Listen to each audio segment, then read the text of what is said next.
boqqolloo duqeetiin isa kana gaa namni boqqolloo dharraatanii namni boqqolloo kajeeltanii wallahi kunuudha bareechaa laalladha boqqolloon eessa jira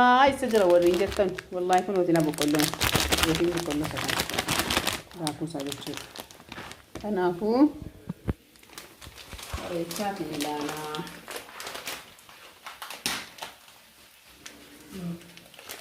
marqaa sinii gochuuf egaa bareechaa ilaalaa egaa marqaa gaafa xirii kanaan marqaan akka inni bareedu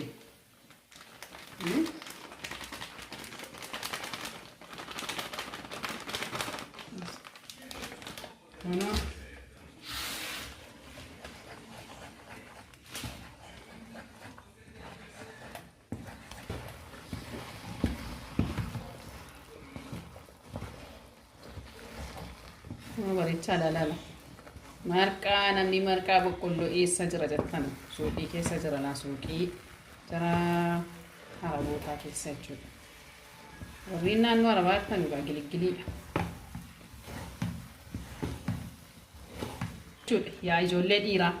akka marqaatti nyaattan akka qallaalitti nyaadhaa kun waan ulfaatu iyyuu miti ishee waan daqiiqaa 30 gidduutti cadaa gootanii nyaattan jechuudha bareechaatii ilaalaatii akkamitti marqaan godhama wallahi lakkuma qallaalitti kun akka isinitti ulfaatu miti jechuudha bareechaa ilaalaashi marqaan akkamitti akka nyaatamuu danda'u ittoo isaas isiniif godheera isiniif hanfidha gaafa marqumtini isaaf malee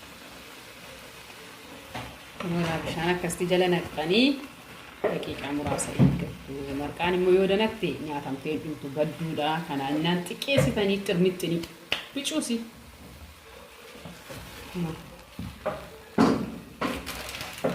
kunooti gaa duqeetichis isa kana gaa bareechaa laalaatii duqeetii boqqolloo isa kana jechuudha yoo beekan kun duqeetii yoo beekan kan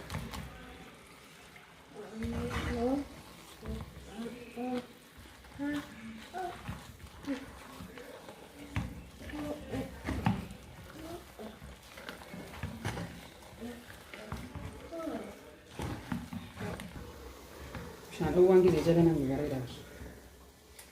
kunuun alaala bishaan dhowwaadhaa wajjiniin jechuudha bishaan danfee jiru yemmuu jala naqaa dhaqxan akka tusiniif bilchaata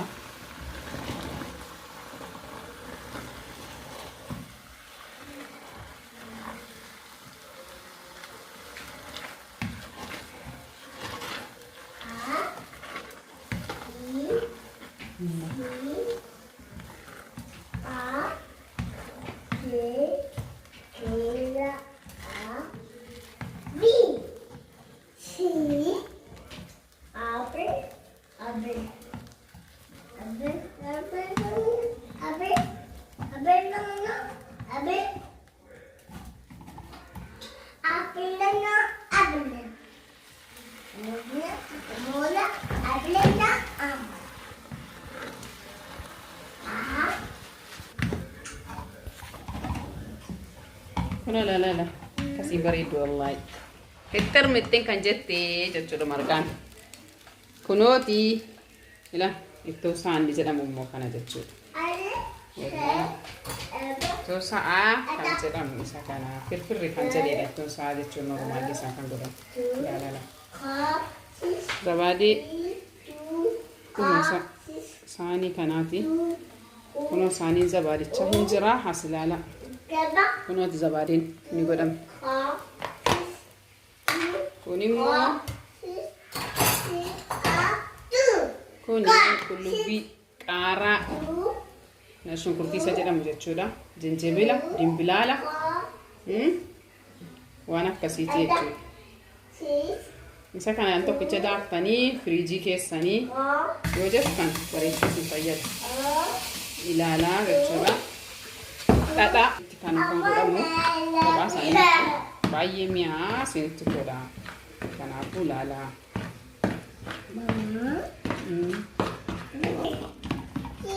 kunoo ilaalaa gaa amma baheera amma baheera akka hin qabbanofneef saanii akkasii sin barbaachisti. Maaliif saanii kan qabbanofneef ta'e?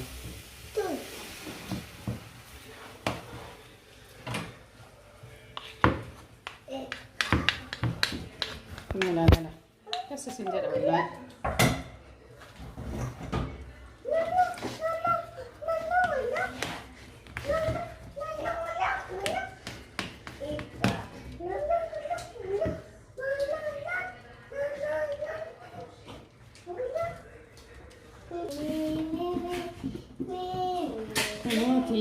Kun dhadhaa dhagaa jalatti akka inni barbaachisu.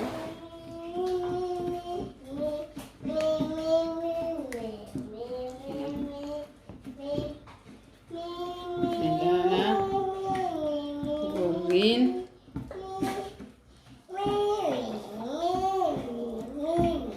kunuutii jechuudha gaa. Fiixee jechuudha. Kunuu hedda'ame.